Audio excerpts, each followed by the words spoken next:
Hi, my name is Delia. I just want to tell you my story of how I ended up getting a place in San Sebastian. So, my husband and I came to Spain just to visit for the first time, maybe 3 years ago. And we did the tour, just going to several different cities like Madrid, Barcelona, Sevilla. We came to San Sebastian, the food was great. We loved the beach, and we were just pleasantly surprised with what a nice city it was. It just seemed to be the perfect size, and everything was accessible, and it just had the perfect blend of nature and civilization. It was clean. There were just so many things that we loved about it, and we only spent 3 nights here the first time. So we decided to make another trip to Spain the year after and only see San Sebastian. So we spent 10 days in San Sebastian during Semana Grande, which is a Basque festival that happens the first week of August, celebrating Basque culture. But during that week, we were thinking we could actually live here, which I'll admit we've thought in other places in the world, like New Zealand. But one of our goals is really to travel. And even though New Zealand is a fabulous country itself, it's just so removed from the rest of the world. Um, and Spain, I speak Spanish. My husband is willing to learn Spanish. It's centrally located. You can take a plane and be in Paris in like an hour or Rome in 2 hours, let alone anywhere in Spain. And it's such a diverse country, so many things to see here. So, anyway, we decided yes, we could live here.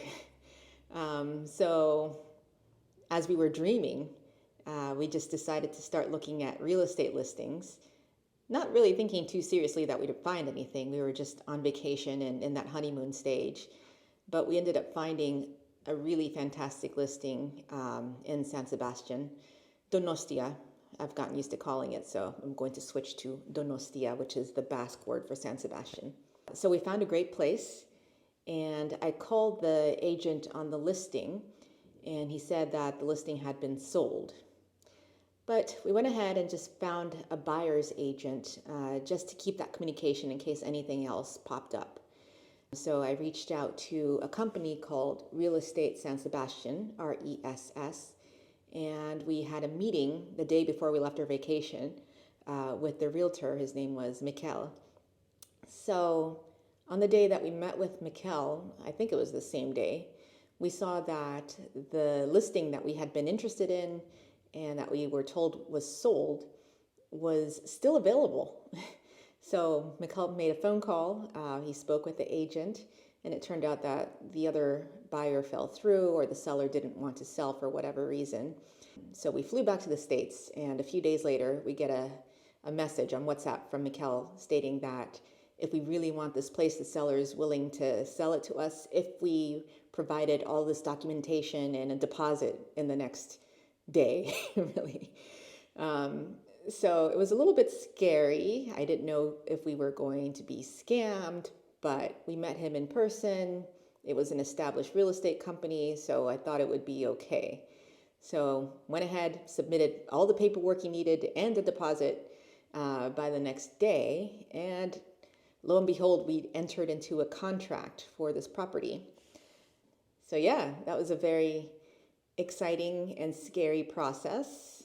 So now I'll tell you about what is actually required to buy a property in Spain. Keep in mind though, I'm not a real estate agent, I'm not an attorney or a banker, I'm not getting paid by any companies or any person that I mention here. I'm just a random person who ended up purchasing a place in Spain, and I know, especially right now, there are a lot of people thinking about moving abroad. So I'm just here to share my experience. So the first thing that you need is a foreign identification number in Spain called the NIE, which in Spanish is Número de Identificación Extranjero. And basically the NIE allows you to make financial transactions within Spain. So certainly necessary when you're purchasing a property. But I found that even when I'm just buying random goods, if I go to a store or buy something on Amazon, I'm often asked for my NIE number. So don't be afraid, that's just the way it is here. And I'll go ahead and put links in the description below for websites where you can look up additional information, such as where do you apply for an NIE number. Okay, second thing that you need to be aware of is when you purchase a property in Spain as a non-resident, you need to have a pretty hefty down payment ready. So if you're getting a mortgage, expect to have a down payment of 30 to 50%. And also, you'll have to have extra money to pay for any taxes and fees, an additional 10 to 15% in cash. The mortgage will not cover those taxes and fees. Number three, I would most definitely recommend that you find a buyer's agent. Buyer's agents are not as common in Spain as they are in the US, and I think the reason for this is that they're not typically paid commission unless they negotiate something with the seller's agent, which I think in my case is what my agent did. So yeah, they're not as common, but they're definitely out there. RESS, the company that we use, both Mikel and Pachi, the owner of the company, they were extremely helpful and so valuable in this process. They helped connect us with attorneys, with a bank, with a lender, and just guided us through the entire process. So highly recommended if you're new to the country and not familiar with the system. Number four, the fun part, start looking. So the website that we use was idealista.com. I'll put it below. But this is probably the most popular website in Spain to find both rentals and properties for sale. And you might notice that you'll find the same property listed by multiple agents. And I read that this is because there isn't a centralized database like the MLS that we have in the US. So once you find a property that you want to potentially make an offer on, I read that there's something called a Contrato de Reserva that you can ask for. And basically, this is a contract where you give the seller a deposit and in turn they agree to delist the property for a period of time so that you could do your due diligence. In my case, we didn't actually do that. We just went into the next step, which was the Contrato de Arras. It is possible to negotiate, and from what I've heard, it's expected to negotiate down anywhere from 5 to 10% of the sale price. But of course, this depends on what the seller is already asking for, the market value of the property. In our case, it was such a great deal, and the seller was kind of hesitant to sell in the first place, so we did not negotiate, and we still feel like we paid a great price for this place. So once you make that offer and you're ready to enter into a contract, then this is the Contrato de Arras. So during this time, you want to request at least 3 months, especially if you're a foreigner and you need to get the NIE number and open up a Spanish bank account, get a mortgage. So you're definitely going to need those 3 months to get all those things in place. The next step is to open up a Spanish bank account. Our agent, as I mentioned, Pachi, he connected us with a bank lender through Sabadell. His name is Gorka, and he was amazing to work with. I mean, just the best communicator, very sweet and helpful. And yeah, I've never had such a great experience working with a bank than I did with Gorka through Sabadell. Another thing you want to keep in mind is the conversion rate for your currency and the euros. So you want to keep an eye on that. And once the conversion rate is good, you can look at historical trends, then that would be the time to transfer money from your US bank account or the bank account from whatever country you're coming from into your Spanish bank account. So the next step after opening the bank account, if you need a mortgage, you can go ahead and apply for the mortgage. And hopefully this would still be through the same bank where you got your bank account, just to facilitate things. So I ended up getting my mortgage through Sabadell.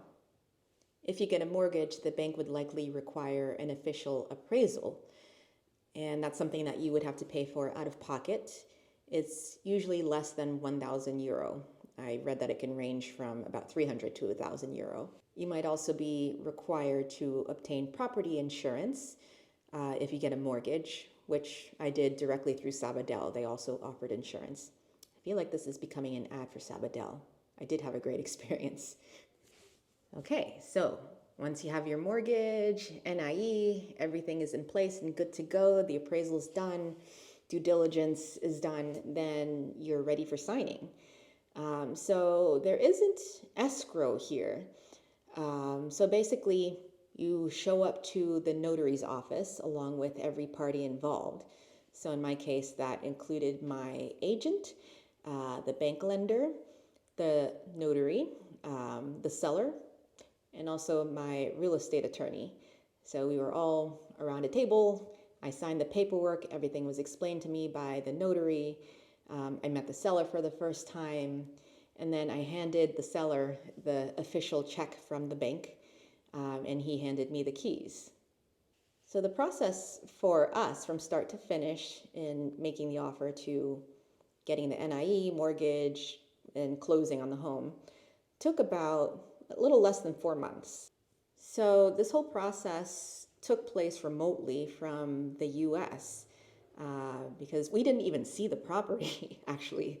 So this is a pretty crazy story, and I would not recommend other people to do what I did. But we just got really lucky with finding a great place and finding a trusted team of people to help us along the way. And we didn't get scammed, luckily. But yeah, be more responsible than I was. So the first time I actually saw the property was when I came back for the signing 4 months later. And it was everything I hoped it would be in the pictures. Needed a little bit of renovation, so that was the process that we went through over the next 6 months after that. But I am very happy with how it turned out. And yeah, you can see a little bit in the background here.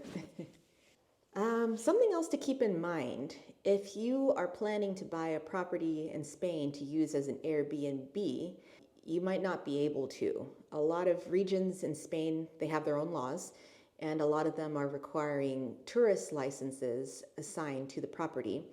Here in San Sebastian, the tourist licenses are no longer being issued, so it's impossible to buy a new property or a property without a license and then apply for a tourist license.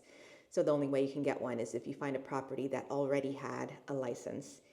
And the reason for this is to limit tourism and make sure that most of the available units within the city are not being used mostly for short-term rentals, which I think is a good thing.